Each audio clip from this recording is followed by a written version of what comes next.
잠깐 기도드리겠습니다. 하나님 아버지, 저희가 하나님 앞에, 하나님의 말씀 앞에 저희들 서 있습니다. 이 시간 하나님 들려지는 말씀 될 수 있도록 성령님 함께하여 주시옵소서. 하나님 들려질 때 깨닫게 하시고 알아지게 하시고 우리 마음에 새겨서 그 말씀을 따라 행하는 저희들 될 수 있도록 이 시간 함께하여 주시옵소서. 감사를 드리며 예수 그리스도의 이름으로 기도합니다. 아멘.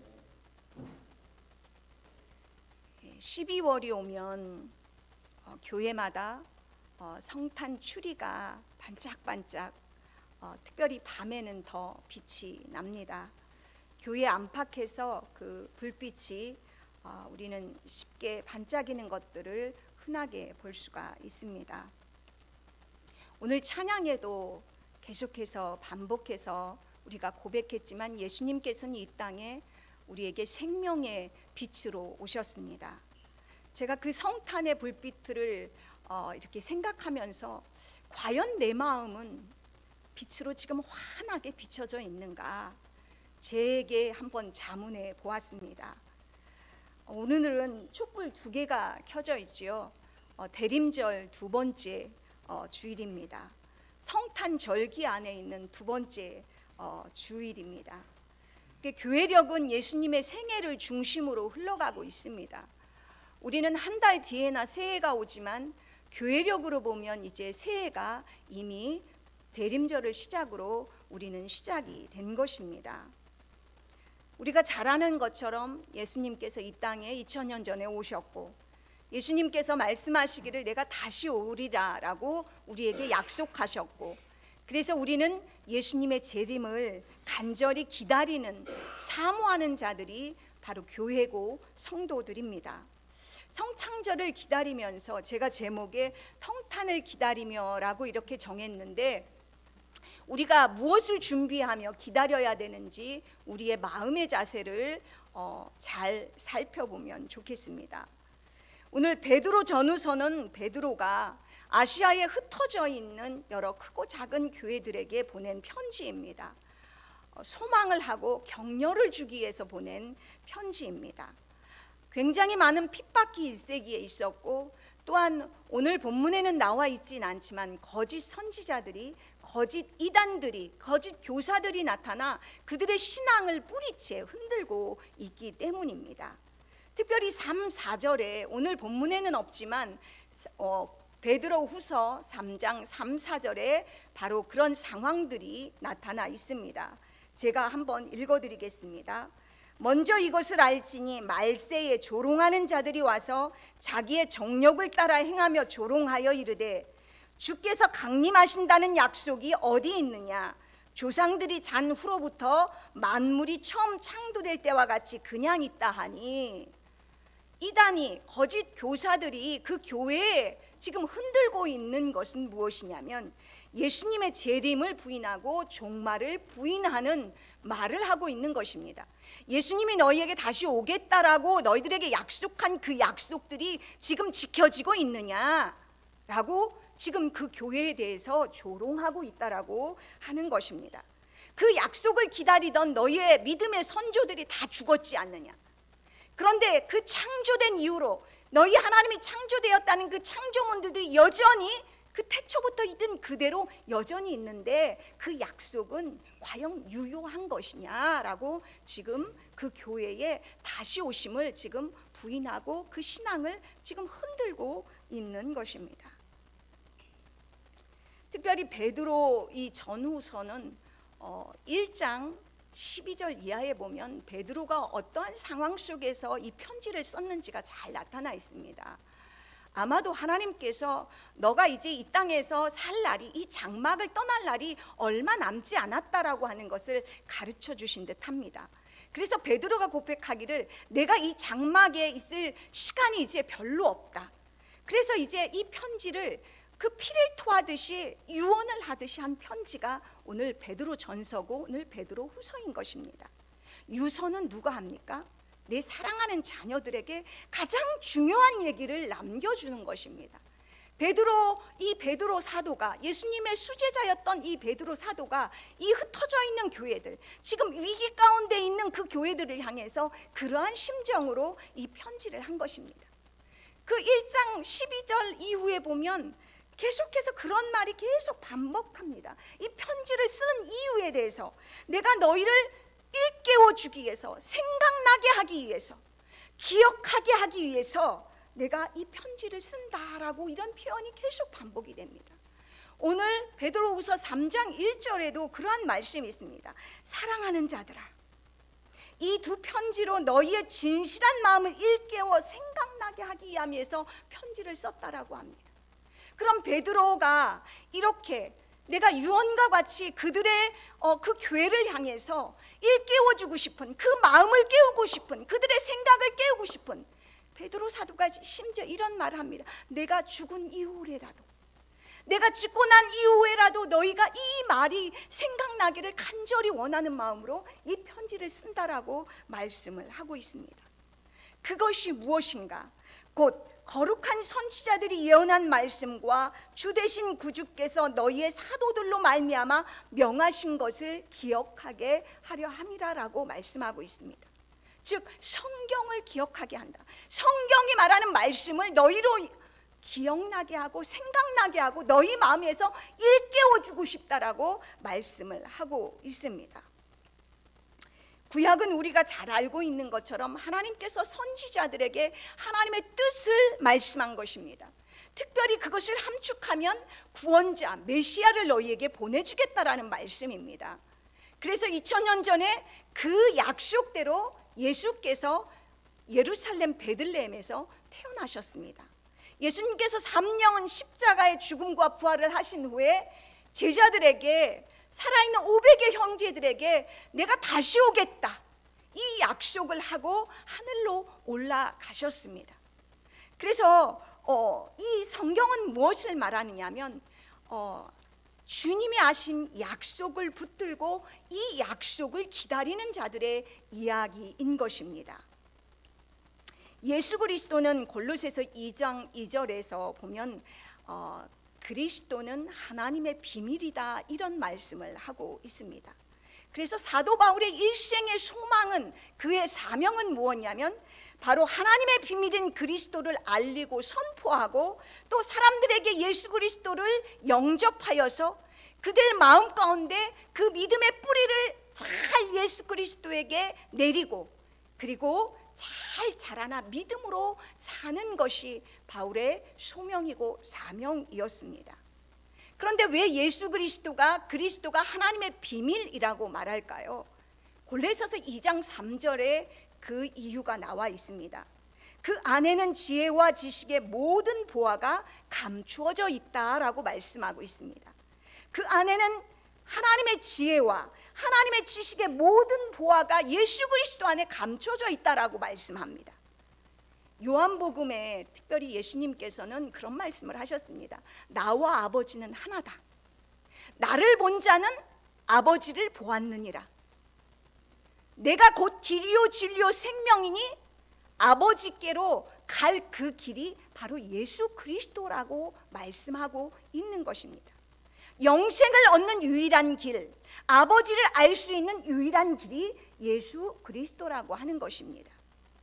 그래서 하나님의 구원 계획에 관한 모든 지혜와 지식이 예수 그리스도 안에 감춰져 있다라고 하는 말씀인 것입니다. 구약 시대에는 이 예수님을 통해서 하나님의 구원 계획이 이루어진다라는 것이 실은 감춰져 있었습니다. 그런데 예수님이 오셔서 예수님께서 3년 생애를 통해서 공표하셨고 십자가의 그 죽으심과 부활하심으로 그것을 온 세상에 그게 계시가 되어온 것입니다. 그래서 예수님께서는 이제 하늘로 승천하시면서 이제 다시 오시겠다라는 약속을 분명히 하셨기 때문에 이제 우리는 그것을 소망하며 기다리는 자들이 성도고 교회인 것입니다. 예수님이 이 땅에 오셨다라는 사실, 또 예수님이 이 땅에서 십자가에서 죽으시고 부활하셨다는 사실, 승천하셨다는 사실, 이제 마지막 남은 것이 이제 다시 오시겠다라는 그 약속만 남아 있는 것입니다. 그러니까 예수님의 이 이야기는 모두 역사적인 사실인 것입니다. 기록된 사실인 것입니다. 이 사실을 믿는 것이 성도고 교회인 것입니다. 이것이 우리의 믿음인 것입니다. 역사를 영어로 히스토리라고 합니다. 히스토리, 그의 이야기입니다. 즉 역사란 예수 그리스도의 이야기란 뜻이 그 역사라는 언어 속에서도 포함되어 있는 것입니다. 즉 예수님의 사건 이야기가 역사라는, 실제로 하나님께서 우리에게 계시한 것이 무엇인가, 이 역사 속에 흘러가는 그 역사 속에서 하나님이 우리에게 알려주시고자 하는 그 실제적인 역사는 예수 그리스도의 사건과 역사 이야기라고 하는 뜻이 히스토리라는 역사 속에, 그 단어 속에서도 나타나고 있는 것입니다. 예수 그리스도는 참 하나님이시면서 참 인간이십니다. 이 땅에 오신 그대로 다시 오실 것입니다. 약속이 승천하셨고 다시 오시라 약속하시기 때문에 반드시 그 약속을 지킬 것입니다. 그런데 거짓 선지자, 거짓 교사들, 이단들은 이것을 살짝 비틉니다. 역사적인 사건에 더하거나 뺀다라고 하는 것입니다. 참 하나님이 아니야. 육신으로 오신 것이 아니야. 또 새로운 지식이 더 필요해. 이렇게 예수님의 사건에 더하고 빼는 것이 이단들의 하는 행태인 것입니다. 많은 사람들이 예수님을 안다라고 말합니다. 그리고 우리도 예수님을 믿는다라고 고백합니다.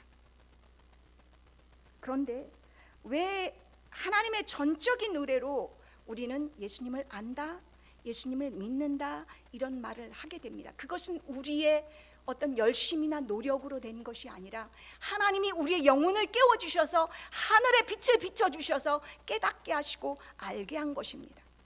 그런데 하나님께서, 예수님께서 다시 오겠다라고 하는 그 약속, 그 소망이 우리에게 있는가 하는 것입니다. 저와 여러분에게 예수님은 지금 기다림의 대상이 되어서 이 땅을 살아가고 있는가 하는 것입니다. 여러분 안에 기다림의 내용이 있는가 하는 것입니다. 기다림의 내용이 확실히 있어서 정말 소망하면서 언제 올까? 제가 초창기에 예수를 믿을 때 어떤 분이 그런 말을 들은 적이 있습니다. 제가 화장실을 갔는데 갑자기 화장실에서 부 하는 소리가 났다라는 거예요. 그런데 깜짝 놀랐대요. 혹시 하나님이 재림하는 나팔 소리가 아닐까? 그래서 깜짝 놀랐다라고 하는 겁니다. 우스갯소리였지만 그는 그 현실을 살아가면서 지금 예수님을 기다리고 있다라는 거잖아요. 나팔 소리가 아닌가? 예수님이 재림하는 그 나팔 소리가 아닌가? 그 소리로 들렸다라고 하는 건 그가 지금 이 땅을 살아가고 있지만 천국을 소망하고 예수님이 다시 오심이 진짜로 약속으로 확신하며 살아가고 있다라고 하는 것입니다. 그 기다림의 내용이 우리에게 왜 다가오지 않는가? 왜 우리는 그렇게 이 성경의 사람들처럼 마라나타 하면서 고대하며 살아가고 있지 않은가 하는 질문을 드리고 싶습니다. 성경은 3인칭의 그의 히스토리 이야기입니다. 예수님의 이야기입니다. 성경은 또한 예수님을 만난 3인칭의 그들의 이야기입니다. 근데 그것이 내 이야기여야 됩니다. 나의 하나님으로, 내가 만난 예수님으로, 내가 어느 때 어느 시점에 그들이 예수님을 만났던 성경의 이야기처럼 내 삶 속에 그 이야기가, 그 스토리가, 예수님의 이야기가, 그들을 예수님을 만난 그 이야기가 내 이야기로 있는 자들이 기다릴 수 있다라고 하는 것입니다. 그 비밀이 내 안에 보석으로 있는가 하는 것입니다. 여러분 집안에 금송아지가 이렇게 큰 그 송아지 금덩어리가 있다라고 해보십시오. 막 기분이 좋아서 막 웃고 다닐 것입니다. 왜? 금덩어리 그게 우리 집안에 보석으로 있으니까요. 내 마음에 예수 그리스도를 아는 그 확신과 그 소망과 그 기다림의 내용이, 복음의 내용이 그 보석으로 금덩어리처럼 있는가 하는 것입니다. 그러면 그 기다림의 내용이 있는 자는 내 상황과 상관없이 웃을 수 있는 것입니다. 왜? 그분이 나와 함께 하고 있기 때문인 것입니다. 그 보화가 내 안에 있기 때문인 것입니다. 제가 이번에 그 다니엘 기도회를 하면서 21일 동안 간증하는 목사님, 일반인, 성도님, 집사님, 선교사님, 그들의 이야기를 보면서 제가 놀란 게 있습니다. 그들은 다 그의 이야기가 있더라고요. 예수님의 이야기가 내 이야기로 그들 마음에 갖고 있더라고요. 그래서 그들은 대본이 필요 없고 간증 대본이 필요 없더라고요. 그래서 자리에 있기만 하면 자신 있게 내가 만난 이야기를 정확하게 확신 있게 얘기하는 그들의 모습을 보았습니다. 아, 그런 기다림이 나에게 있는 자들은 확신하며 예수님을 기다리고 있는 거구나. 예수님을 안다라고 하는 건, 예수님을 믿는다라고 하는 건 이런 거구나 하는 그러한 생각이 들었습니다. 여러분, 이번 성탄이 여러분에게 있는 그 히스토리가 있는, 내가 만난 예수가 있는, 예수님을 만나는 그 보화로 간직되어지는 그러한 성탄이 되기를 축원합니다. 오늘 거짓 교사들이 예수께서 다시 온다는 이 약속이 왜 지켜지지 않는가라는 것들에 대한 그 답변이 8절과 9절에 나와 있습니다. 제가 한번 읽어드리겠습니다. 사랑하는 자들아, 주께는 하루가 1000년 같고 1000년이 하루 같다는 이 한 가지를 잊지 말라. 주의 약속은 어떤 이들이 더디다고 생각하는 것 같이 더딘 것이 아니라 오직 주께서는 너희를 대하여 오래 참으사 아무도 멸망하지 아니하고 다 회개하기에 이르기를 원하시느니라. 종말은 두 가지가 있습니다. 개인적인 내 생애가 끝나는, 육신이 죽는 날이 개인적인 종말이고, 또 역사의 종말이 있습니다. 기독교는 역사의 끝이 있다는 이 종말관을 믿고 있습니다. 그래서 이 종말은 언제 오는가? 예수님이 다시 오시겠다고 하는 날, 성경에서 보통 그날, 인자의 날, 주의 날이 바로 마지막 세계 종말로 우리는, 기독교는 믿고 있습니다. 그날은, 예수님이 오시는 그날은 믿는 자에게는 구원의 날입니다. 그러나 믿지 않는 자에게는 심판의 날인 것입니다.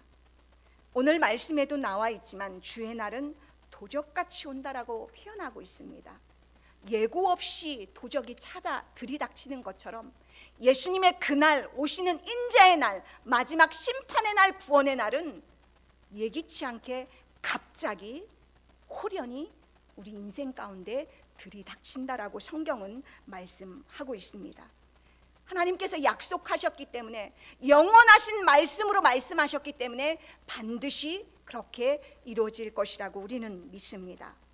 오늘 본문에도 10절에도 심판의 내용이 나와 있습니다. 그날은 이제는 불심판으로 하나님의 동일한 말씀으로 보존된 것이라고 오늘 말씀하고 있습니다. 왜 그날을 우리에게 이렇게 강력하게 말씀하실까요? 불안하게 할까요? 성도들로 하여금 이렇게 겁을 주기 위한 말씀이 아닙니다. 그날을 깨어서 준비하고 있으라고 하는 말씀인 것입니다. 돌이키라고, 하나님께로 돌이키라는 말씀인 것입니다. 주의 약속은 더딘 것이 아니라 한 사람이라도 더 구원하고자 하는 하나님의 오래 참음이라고 오늘 베드로 사도는 말씀하고 있습니다. 9절입니다. 오직 주께서는 너희를 대하여 오래 참으사 아무도 멸망하지 아니하고 다 회개하기에 이르기를 원하시느니라. 하나님의 속성이 있지요. 사랑입니다. 하나님의 자비가, 하나님의 긍휼이, 이런 것들이 하나님의 속성입니다. 그런데 여러분, 오래 참음도 하나님의 속성인 것입니다. 여러분, 우리가 오래 참을 수 있습니까? 아니, 그렇지 않습니다. 우리 인간은 오래 참는 듯 보이지만 제가 최근에 깨달은 건데요, 저는 좀 성품이 오래 참을 수 있는 성품이 있는 줄 알았습니다. 그런데 우리 아이하고 부딪히면서 참아야지 기도, 제가 새벽에 기도 열심히 했는데 그 순간에 우리 아이가 버럭하는데 3초를 못 가더라고요. 아, 나는 오래 참는 성정이 내 안에는 요만큼도 없다라는 걸 깨달았습니다. 이 오래 참음은 하나님의 성품이고 하나님의 속성인 것입니다. 하나님을 향한 인간의 그 사랑이 이 안에 들어있는 것입니다. 전 인류를 향한 한 영혼이라도 더 구원하시고자 하는 하나님의 사랑인 것입니다. 그 증거가 바로 하나님의 시간관에 있습니다. 주께는 하루가 1000년 같고 1000년이 하루 같다는 이 한 가지를 잊지 말라. 하나님의 시간 개념은 우리의 개념과는 다릅니다. 하나님은 영원부터 영원을 사시는 분입니다. 하루가 1000년 같고 1000년이 하루 같은 이 시간 개념을 갖고 있는 하나님께서 우리는 기껏해야 100년, 120년을 삽니다. 여러분, 영원을 사는 것에 100년, 120년은 어쩌면 점에 불과한지도 모릅니다. 잠깐 꿈결 같은 건지도 모르겠습니다. 먼지와 불과한 건지도 모르겠습니다. 그런데 우리가 하나님의 시간을, 영원한 그 시간을 어떻게 가늠합니까? 그런데 하나님께서 이렇게 그 영원을 사시는 하나님께서 1000년을 하루같이 이렇게 우리를 기다리신다라고 말씀하고 있습니다. 저와 여러분 오래 참아주심으로, 하나님께서 기다려주심으로 예수 믿지 않았습니까? 어떤 분은 80대에, 어떤 분은 70대에 예수를 만나지 않습니까? 하나님이 70년을 기다리신 거 아닙니까? 어떤 분은 30년을 기다립니다. 그 30년 기다리는 거 쉽습니까? 3초도 기다리지 못하는 우리가 나를 기다린 그 횟수가 얼마나 하나님이 오래 참으시는지, 영원을 사시는 그 하나님께서 얼마나 간절한 마음으로 우리를 참고 기다리시는지 우리는 기억해야만 할 것입니다. 하나님을 기다리는 그 이야기는 우리가 잘 알고 있는 탕자의 비유에 잘 나타납니다. 아버지의 재산을 다, 유산을, 살아계신 하나님 앞에 살아계신 그 아버지의 유산을 받아서 허랑방탕하게 쓰고 거지가 되어서 돌아올 때 그 아버지가 어떻게 기다렸는지 20절입니다. 그가 아직도 먼 거리에 있는데 그의 아버지가 그를 보고 치근히 여겨서 달려가 그의 목을 껴안고 입을 맞추었다. 세 번역으로 이렇게 번역되어 있습니다. 아직도 거리가 먼데 그 아들이 오는 날을 정확하게 알고 아버지가 그 아들을 맞으러 나갔다라고 하는 것입니다. 언제 올지 모르는 그 아들을 매일 그 길을 기다리지 않으면 그 아들이 그날 올지 어찌 알았겠습니까? 매일 아들이 언제 올까? 내 돈을 탕진한 그것이 중요한 것이 아니라 집 나간 아들이 언제 올까 매일 나가서 기다린 그 아버지, 하나님 아버지를 그렇게 표현하고 있습니다.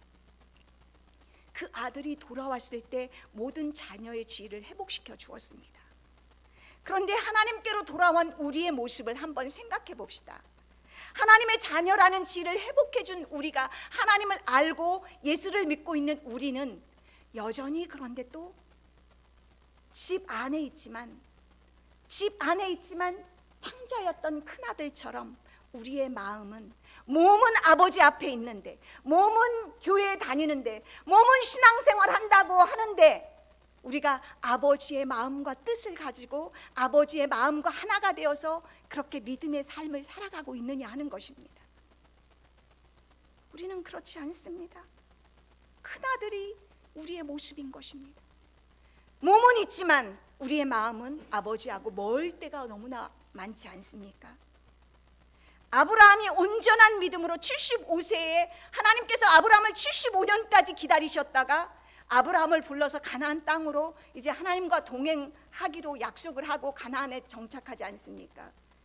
하나님 뜻대로 그가 살았습니까? 하나님의 뜻을 알아가는데 25년을 하나님은 기다리셨습니다. 모세로 부름받는데 하나님은 80년을 기다리셨습니다. 그런데 우리의 삶을 한번 돌아보십시오. 하나님은 오늘도 여전히 저와 여러분을 그렇게 부르시고 나서부터도 계속 믿음으로 성숙하기를 또한 그렇게 애타게 기다리고 있다라고 하는 사실입니다. 제가 얼마 전 이 애타는 마음을 잠깐 경험했습니다. 우리 막내딸이 이제 편입을 준비하고 있습니다. 그래서 우리 딸이 이제 낙심도 하고 지치기도 하고, 그래서 우리 딸이 어떻게 하면 지치지 않을까, 마음이 회복될 수 있을까, 하나님 말씀을 자꾸 들어라, 조금이라도 말씀을 읽어라 자꾸 권고를 하고, 제가 가장 깨끗한 마음으로 있을 때 하나님 앞고 기도하고 새벽에 첫 기도를 우리 딸에게 안수하고 싶어졌습니다. 그래서 며칠은 가서 했습니다. 그런데 하루는 들어갔는데 우리 딸이 막 짜증을 내는 거예요. 엄마, 기도가 왜 이렇게 길어? 엄마 빨리 가. 제가 기도하던 그 손을 내려서 몸으로 가고, 몸에서 우리 딸이 하도 짜증을 내는데 다시금 침대 밑으로, 침대를 붙잡고 제가 마무리 기도를 했습니다. 제가 그 순간에 우리 딸이 나를 거절하는구나, 이 복을 거절하는구나, 너무 마음이 아팠습니다. 그러면서 제가 거절이라는 단어가 계속해서 멈드는 거예요. 그 상한 마음이 계속 저를 아프게 짓누르더라고요. 그 다음 날은 우리 딸을 기도를 해줄 수가 없어요. 기도가 나오지 않는 거예요. 좋은 마음으로 기도가 안 나오는 거예요. 제가 계속 불편한 거예요. 그래서 이틀째 3일째 되는 날은 그것을 놓고 기도를 했습니다. 하나님, 제가 정말 우리 딸을 축복하고 싶습니다. 우리 딸에게 힘을 주고 싶습니다. 우리 딸에게 회복시켜주는 그 하나님께서 내게 주시는 그 마음을 다시금 전달하고 싶습니다. 그런데 우리 딸이 거절합니다. 제 마음이 풀어지지 않습니다. 그런데 하나님께서 제게 그런 말, 그럼 너는 그러더라고요. 제가 막 울었습니다. 나는 하나님을 얼마나 거절했는가. 나는 예수를 믿는다고 목사라고 하면서 하나님은 얼마나 여러 번 하나님이 주시고자 하는 그 복을 거절하고 또 얼마나 거절했는가. 제가 우리 딸하고 똑같은 관계 안에서 제가 하나님하고 똑같은 모습으로 서 있는 내 자신을 발견했습니다. 그 하나님이 마음이 어떨까? 내가 상한 마음 그대로를 우리 하나님 아버지도 갖고 있겠구나. 나를 향해서 그토록 몇십 년을 그렇게 거절과 상함 속에서 나를 기다리고 또 기다리고 계셨던 분이 하나님 아버지구나. 그렇습니다. 하나님은 우리가 이렇게 수많은 거절과 불신앙에도 하나님은 여전히 사랑하는 마음으로, 자비하신 마음으로, 긍휼한 마음으로 우리를 기다리고 계십니다. 그렇다고 한다면 여러분, 이렇게 오래 참으시고 하나님 우리를 사랑하시고 애타르게 기다리시는 그 하나님께 우리는 어떻게 반응해야 할까요? 성도가 살아갈 때 계속해서 악한 일들이, 불의한 일들이, 또 당혹스러운 일들이 우리 안에 계속 일어납니다. 여러분, 똑같은 시간인데 어떤 사람에게는 너무 긴 시간이고 어떤 사람에게는 너무 짧은 시간이기도 합니다. 똑같이 하룻밤을 자도 불면증 걸린 사람에게 그 8시간은 지옥 같은 시간입니다. 너무나 가지 않는 시간, 너무나 자고 싶은데 지옥 같은 그 시간을 보냅니다. 그런데 건강한 사람에게 그 시간은 너무나 부족하고 잠깐 잔 것 같은 그 시간이 같지 않습니까? 우리의 인생이 어려움을 만날 때는 꼭 그와 같습니다. 이런 상황일 때 우리는, 불의한 상황과 이렇게 잠 못 이루는 그런 인생 같은 상황일 때도 우리는 변함없이 하나님의 이 사랑에 응답하며 기다리는 우리의 삶의 모습은 어때야 할까? 스탠리 하우어스가 한나의 아이라는 책에서 이런 말을 했습니다. 그리스도인으로 산다는 것은 답 없이 사는 법을 배우는 과정이다. 신앙은 답을 모른 채 계속 앞으로 나아가는 법을 배우는 일이다. 여러분, 우리가 하나님 앞에 기도하지만 우리 자녀를 그렇게 자녀 문제에 매달리지만 우리 자녀의 미래의 답을 압니까? 그 답을 우리는 모르면서 계속해서 앞으로 도전하고 믿음으로 도전하고 나아가는 거 아닙니까? 우리 인생의 여러 가지 문제가 갑작스럽게 닥칠 때 그 답을 여러분 알고 걸어가십니까? 그 답을 모릅니다. 그러나 하나님을 믿는 믿음으로 우리가 모험과 같은, 도전해야 되는 우리의 인생과 같은 험악한 인생을 그 앞으로 도전하며 나아가는 것이 우리의 인생인 것입니다. 어쩌면 답을 모르는 채로 계속 도전하고 나아가는 것이 우리의 인생입니다. 그런데 성경은 하나님을 믿으라 이렇게 말씀합니다. 그 상황을 보지 않고, 환경을 보지 않고, 그 답에 어떤 인생 가운데, 세상 가운데 답을 찾지 말고 답이 하나님이시다, 답이 예수 그리스도다 라고 말씀하고 있습니다. 믿음으로 반응했던 사람 중에 하박국이라는 사람이 있습니다. 그 나라가 바벨론에 의해서, 갈대아에 의해서 이제 식민지로, 지금 이스라엘과 팔레스타인으로 그렇게 전쟁으로 모든 것이 뒤집어진 상황 속에서 이 선지자로 부른 하박국이 하는 고백입니다. 내가 초소 위에 올라가서 서겠다. 망대 위에 올라가서 나의 자리를 지키겠다. 주님께서 나에게 무엇이라고 말씀하시는지 기다려보겠다. 내가 호소한 것에 대하여 주님께서 어떻게 대답하실지를 기다려보겠다. 이에 대한 하나님의 답이었습니다. 이 묵시는 정한 때가 있나니 그 종말이 속히 이르겠고 결코 거짓되지 아니하리라. 비록 더딜지라도 기다리라. 지체되지 않고 반드시 응하리라. 의인은 믿음으로 말미암아 살리라. 여러분, 여기에서 예수님께서, 하나님께서 기다리라, 더딜지라도 기다리라는 응답을 주셨습니다. 이 기다리라는 뜻이 원어로는 하카인데 기다리다입니다. 그런데 이 기다리라를 영어 번역전으로는 웨이트입니다. 웨이트, 기다리다. 그런데 그 웨이트가 시중들다. 웨이터, 대기자. 그런데 이것이 섬기며 기다리는 그런 뜻이 웨이트에 있습니다. 그러니까 기다리는데 어떻게 기다리냐? 내 자리를 지키면서 하박국처럼 그 상황에, 아불한 그 상황 속에서 내 지금 주어진 그 자리를 지키며 섬김으로 기다리는 것이 하나님이 기다리라는 그 기다림의 하카라는 단어 속에 들어있는 것입니다. 여러분, 지금 저와 여러분에게 주신 환경의 삶, 문제가 있든 없든, 환경이 좋진 않든, 그것은 하나님께서 주권적으로 우리에게 주신 환경 아닙니까? 하나님이 나의 왕인이고 하나님이 나의 왕이시라고 믿는 저와 여러분이라면 이 상황 모든 것이 하나님이 허락하신 그 주신 상황, 주신 자리 아닙니까?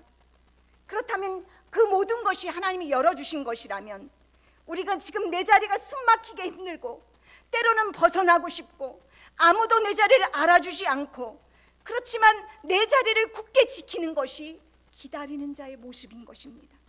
지금 내 서 있는 자리가 하나님께서 허락한 자리라면 이 자리를 굳게 지키고 내가 섬김으로 그 자리를 단단히 지키는 것이 바로 기다리는 사람의 자리입니다. 언제까지?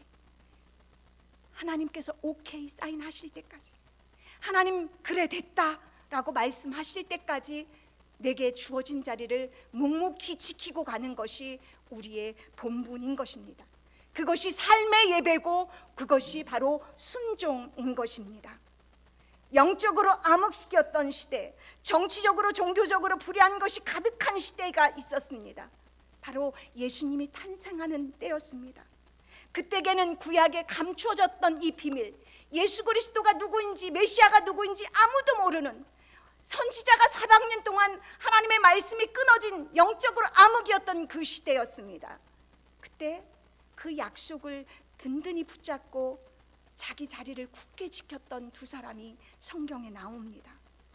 누가복음 2장 25절입니다. 예루살렘에 시므온이라는 사람이 있으니 이 사람은 의롭고 경건하여 이스라엘의 위로를 기다리는 자라. 시므온이 상황과 상관없이 이 예루살렘 성전에 늘 하나님의 위로를 기다리며 그 시간을 지켰던 자입니다. 또 아셀 지파 바누엘의 딸 안나라는 선지자가 있어 나이가 매우 많았더라. 그가 결혼한 후 7해 동안 남편과 함께 살다가 과부가 되고 84세가 되었더라. 이 사람이 성전을 떠나지 아니하고 주야로 금식하며 기도함으로 섬기더니. 이렇게 섬김으로 일상을 그렇게 내 자리를 굳건히 지키면서 기다렸던 이 두 사람이 때가 참에 바로 예수 그리스도 아기 탄생, 예수님을 만나는 놀라운 영광을 그들은 누렸습니다. 믿음의 다른 말은 기다림입니다. 믿음의 다른 말은 오래 참으면서 기다리는 것입니다. 오래 참고 기다릴 때 우리에게 필요한 것이 무엇인가? 바로 믿음인 것입니다. 성탄이 다가옵니다. 어떻게 우리가 기다려야 될까요? 어떤 마음의 준비가 필요할까? 성탄을 준비하면서 내가 어떻게 이렇게 깨어 있어서 예수님을 맞이했던 안나와 시므온처럼 나는 기다릴 수 있을까를 제가 묵상하며 하나님 앞에 질문해 보았습니다. 여러분, 오늘을 가장 의미 있게 사는 방법이 무엇일까요? 내가 오늘 이 시간이 마지막이라면, 내게 주어진 시간이 오늘 하늘뿐이라면, 오늘 하루뿐이라면 그 시간을 여러분 허투루 보내지 않습니다. 내가 누구를 사랑해야 되는지, 내가 우선적으로 해야 할 것이 무엇인지가 선명하게 그것이 보여집니다. 여러분, 이번 성탄이 여러분에게 마지막 성탄이라면, 여러분에게 가장 마지막, 여러분 인생의 마지막 성탄이라면 이 성탄을 어떻게 준비하며 여러분 기다리시겠습니까? 내 안에 예수가 있는지 먼저 확인해야 할 것입니다. 내 안에 정말 예수가 있는지, 그리고 내가 가장 사랑하는 자녀들이 이 예수가 있는지, 내 안에 예수님이 다시 오겠다고 하는데 이 기다림의 내용이, 그 비밀로 기다림의 내용이 나한테는 정말 있는지, 그런 기다림을 가지고 마지막 성탄 같은 그러한 의미 있는 그러한 성탄이 되기를 축원합니다. 기도하겠습니다. 하나님 아버지,